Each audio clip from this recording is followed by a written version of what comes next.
Alright YouTube, back again with another deck profile. This time it's Wormstun. One of my favorite decks in the world. This deck has topped, or I should say, did top a regionals. I want to say it was Columbus a couple years ago, I'm not 100% sure. This isn't its build, obviously. I would not net deck, but I did get the idea from someone else. He went top 4 and it was Gravekeepers, and Wormstun. Worm Control, whatever you want to call it. It was very interesting. Um, Basically, all you do is control the field, beat the hell out of your opponent. This deck draws a lot if you know how to play it right. More WW Meteorite is an amazing card in this deck if played right. Okay, let's get into the deck profile. One Caius the Shadow Monarch. Very easy to get out with this deck. But you guys know what it does. Gores saves your ass pretty much. You have nothing left on the field. Say your opponent Black Roses you or something stupid like that. You have Gores as a backup. Damn it. Go away. Honest. A lot of your monsters are lights in this deck. So basically you want to protect your Worm Lynx, which is almost never going to be in attack position. Your Yagans, your Zexes, your Carveros. It helps. It wins games. It's very, very useful. Spacian Granwall. I think this card is severely underrated. I don't know why a lot of people don't run it. I mean, think about it. Bounce back XZs, bounce back good launchers, bounce back synchros. Not that anyone runs them anymore for some weird reason. Very useful. I like it in a lot of decks, actually. Okay, Vanity's Fiend. Easy to tribute with this deck. Because you have so much control. I'll get back to that later. Basically, it can't be special summoned. And when it's on the field, neither you or your opponent can special summon. So goodbye Gores, goodbye Fader, goodbye whatever the hell your opponent wants to go off with. Carveros, he's the Rhoda of the deck, for your worms, that is. When he's flipped, you add a level 4 lower reptile type worm monster from the deck to your hand. You want to search out, Zax or Lynx, or X, whatever the hell you want to call them, I don't know. Worm Lynx. This card is amazing in this deck. I run 3 of them because of Stumbling. Basically what the combo is, when your opponent, in the beginning of the duel, usually, beginning mid-game, you want to do is activate Stumbling, set Worm Lynx, hopefully your opponent does not blow it up. If he doesn't, what you want to do is flip summon Worm Lynx, then during each end phase, not just yours, you draw a card, and you get so many pluses off the card, it's amazing. It's just hilarious. Okay, next is Worms X. He is a Foolish Burial of your worms.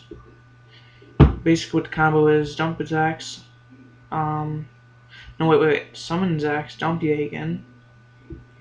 Use Yagan's ability, if you X is the only monster you control, set him to your side of the field in defense position, but he's banished when he's removed from the field. Which kind of sucks, but whatever, shit happens. Worm Yagan.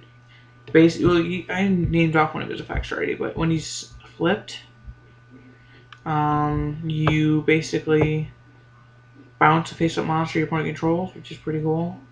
Gotta be very careful with this card, however, because it doesn't say it has to be face-up, so that is very important. Okay, spells, Book of Moon. Staple in most decks, especially Worm Control. Or Worm variants all over the place. You know what it does? It's a very useful card. Dark Hole. Monster Reborn, 2 MST, Pot Avarice. Helps recycle your monsters. Very, very useful. Since you can't special summon, friggin' Vanity's Fiend. Pod duality, search cards. Stumbling. Very, very, very, very, very useful. Not a lot of people know how to get around it these days, especially the newer players. So basically, you just control the field with this card, and it's amazing. Okay, bottomless trap hole, staple, in my opinion. Not a lot of people run it nowadays. I might swap them out for compulses, I'm not sure yet, still in the testing phase. Offering the Snake DD, he's basically the Icarus attack of the deck. You tribute a face-up worm type monster, or reptile type monster you control, destroy 2 cards your opponent controls. And then, they're all destroyed at the same time, so beware of Starlight Road. Solemn Judgment, Solemn Warning, Torrential, and then we got 3 WNW Meteorites. Amazing card.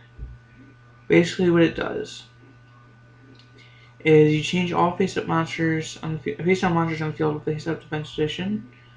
During the end phase of this turn, change all face-up light position or light reptile type monsters you control to face-down defense position. Then draw 1 card for each. And then you spam a level 7 or higher light or reptile type monster from your deck, but you don't run any of those, so that's kind of null and void there. Very, very fun card to use as a, let's say, bluff. Set it. Say you have a, let's say, Yagan on the field, and your opponent, let's say, sets a monster, and then sets MST, says go. And during your turn, you draw, your opponent's, activates MST, targets meteorite, activate it, flip them both face up, both monsters face up, Yagan bounces the monster. And then when you flip face down during the end phase, you draw a card, and yeah. It's just a scenario, though. Obviously, it's never gonna not consistently happen, but whatever. Side deck. 3D cards against Dark World and all that shit that evolves in the graveyard. Prohibition against those decks that have the 1 card that they need to get out to, win. Like Final Countdown and all that crap. Prohibition. Damn it, I said Prohibition. System down. Anti-Machine. Very great card. Massacre Restrict. Monster card cannot be attributed under any conditions. Goodbye Heretics and Monarchs. Do keep in mind you have to side out both of your Vanity's Fiend and your Caius if you're gonna use this card, because tribute monsters obviously. And then 3 Shadow Imprisoning Mirror. Goodbye Dark World, goodbye all dark decks. It's pretty cool. Once again, you're gonna side out the Caius and the 2 Vanity's Fiend for those. Okay, next extra deck. Marrowgeist, Gachi, because you do run the 3 links. 2 Gemnite Pearl beaters. Gachi Dragon, attacks twice by detaching 1. Maestroke, obviously you flip face down. Shockmaster, negate the hell out of stuff and go for game. Shark Drake, he wins games. My friend Crystal loves the guy. I don't see what the whole hype is about, but I don't even see why he's at that price, but whatever. 2 Utopia, obviously staple in the Honda decks. Black Ship of Corn, hard card to get. But it's very useful against Zen mains and all that crap you can't originally get over. Dark Mist, because you do have the 2 Worm Links. Papal Operative, flip monsters face up, and I think that's what he does, right? Yes. So face up attack position, and it loses 600 attack. Steel Storm Roach. Negate special summons. Very expensive, but kind of very useful. Not as useful as other things, but whatever. Bond to Sigma. He is I want to say he's like a mini Cataster, I want to say. Except he takes up a spell trap zone on your side, or spell trap, space on your side of the field, which kind of sucks, but whatever. Alright, well, that's the deck. feel free to test it on DM or build it in real life if you want to. So yeah, rate, comment, subscribe if you want. Thank you for watching. More to come. Stay frosty.